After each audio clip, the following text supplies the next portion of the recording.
Ladies and gentlemen, the new LEGO Fortnite update just went live, and at first glance it seems like they only added a Launchpad, but if we take a closer look, they added so many new features and fixed so many annoying things that were in the game. Let's take a look at everything that's new in LEGO Fortnite. Placing a build is now going to remove any small bush, rock or plant that's in the way, and I'm assuming that it's also not going to grow back because some of my buildings, I cut down a tree and then the tree would just regrow inside of it. You can also more reliably place builds on slopes. If you want more building parts, they've added a new variety of new sizes and styles for floors, walls and roofs, so that you can fill in the gaps and have more options available. You can abandon a build in progress. This is going to leave any parts you've already placed there, and it's going to remove the blue preview parts so that you can continue customizing your creation depending on what you like. It's now more obvious when you're using snap mode. They've also added more snap points to building parts so that they lock together easier. In the next category of village things, Bushranger, Rustler and Tomatohead can now appear as potential villagers to join your adventure. Villages can now instantly be removed by going to your village square and interacting with the delete village option. This option is going to be available to world owners and key holders. If you don't want a villager in your town anymore, you can now remove them by getting rid of their bed and asking them to leave, which means that it's not going to take 5 business days anymore until they're gone.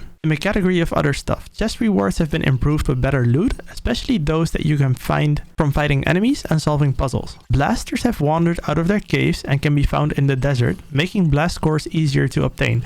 That is a great addition. Now, speaking of caves, brutes have found their way into some. Be careful down there. Yeah, I'm not sure how I feel about this one, because does this also mean that we now have a lava brute? I saw one of these things in the trailer that was originally released. This might potentially be an issue. Hermit crabs now attack your villagers, and they attack back. You can get rid of any unwanted items like a skeleton's pickaxe by throwing them into a campfire. A new legend has been added to the map to show players his respawn and backpack locations. In the 28.10 update, more outfits in Fortnite have also received a LEGO style. If you already own these outfits, their LEGO style is going to be available in your locker. Some, but not all outfits are Asaka Tano, Finn, Jack Skellington, Loki, Scarlet Witch, Spider-Man, Star-Lord, Thanos, and Wolverine. As they promised, some of the outfits that already had a LEGO style, but were not very detailed, have now gotten an upgrade. You'll be able to select between both versions starting late February.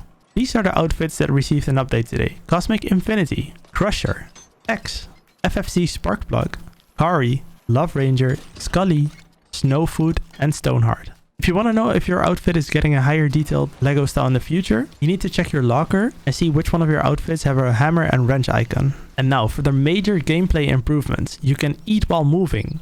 You will no longer automatically pick up tools and accidentally fill your inventory with things you might not want. Crossbow arrows have a slightly lower speed and more natural arc when you shoot them. They've added the ability to ping locations in a world. Depositing items in a chest will now stack them together. This also works for dragging and dropping them into chests or using the quick deposit actions. This is so useful. Thank you so much. Villagers can now open doors. This might be an issue. And in order for the ramps to fit in better with their environment, they now have more health. If you've been working on mobility builds, thrusters, balloons, switches and wheels now give resources back when you destroy them. This only works for the ones that you place after this update, so anything you have built already is not going to drop resources. Fried eggs take less time to eat. They've also adjusted the recipe and the effects for a fried egg, so you're only going to need 1 to create a fried egg. The fullness has been reduced from 8 to 5, and you now gain 4 hearts instead of 5. I think that this is a very good adjustment. Eating food with a lower value stamina regen buff no longer overrides a higher value buff you already have. Sounds a bit confusing, but basically if you get a stamina buff from charms and stuff and you eat food, it's no longer gonna slow you down.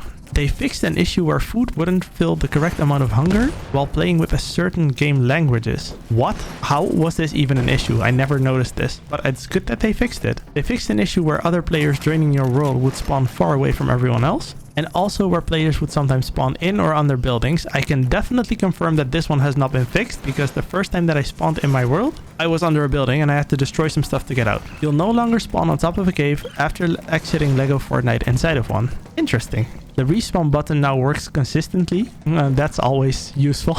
They fixed a rare bug that prevented players from jumping after respawning. Chests no longer appear floating in the air when you load into a world. Okay, that's useful because this happened to me a lot as well. Boulders no longer change location when you load into a world. I still have to find some functionality for the boulders because at the moment they're just nice ornaments. Destroyed crafting stations no longer reappear sometimes when you load into a world. Guess it's safe to say that that exploit you could do with this has also been removed then. Attacks will hit and damage enemies more consistently. Sheep, cows, and chickens will no longer walk over fences. Oh my gosh, does this mean that we can finally have an animal farm then? Nearby creatures will no longer accidentally get eliminated when a player does. Also something that I've never experienced, but it's good that they fixed it. Items you've stored into chests should now be available for other players to see. They fixed an issue where some players couldn't discover the storage chest recipe correctly. And one of the most important things that they adjusted, villagers will now actually do their metal smelting job if assigned to it. Thank you so much. The village square is no longer gonna get destroyed when you destroy something next to it. And they fixed an issue where stations could lose items they've processed during rain. Ah, so that's what happened to my stuff. They fixed an issue where the grasslands sometimes made players too hot or too cold in areas near the dry valley or frostlands. If you were playing on mobile and you couldn't eat food after picking it up from a crate, that has now also been fixed. Cacti are dropping resources when you destroy them. And they fixed an issue where some stumps couldn't be damaged. When you start a new world, Bright Bomber or Cuddle Team Leader will now follow you to your campsite even if you wander off. They'll also now properly appear every time you start a new world.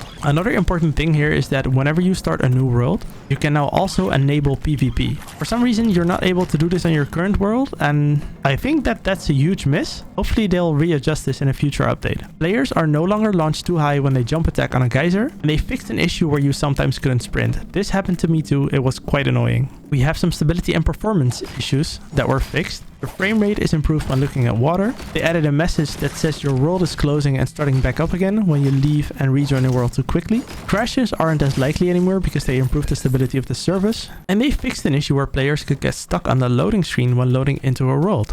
We're almost done. We only have 2 more topics to go. Physics. Supply drops will now fall more naturally and no longer get stuck in midair. Large builds are more stable and less likely to break apart. They fixed an issue where breaking off chunks of a large build would cause them to fall through the ground and disappear. Dynamic foundations no longer go backwards when you push them. They also fixed an issue where dynamic foundations would sometimes refuse to move when you load it back into your world. Okay, great. So can we now finally have functional moving items then? Dynamic foundations no longer get out of sync for other players in the world. And they fixed an issue where wheels would shift from their attach point or disappear when moving across the world. Yeah, but this still doesn't mean that the vehicles that you build aren't gonna break as easily. Traveling long distances with balloons and thrusters no longer accidentally breaks off pieces. And they fixed an issue where moving objects would jitter and knock players off of them. Oh, thank you. Pushing objects like logs is now more predictable with less object stutters. And then as a UI fix, you can now remove shared worlds from your shared world list. There's a button to let world owners remove other players from their world and remove their key.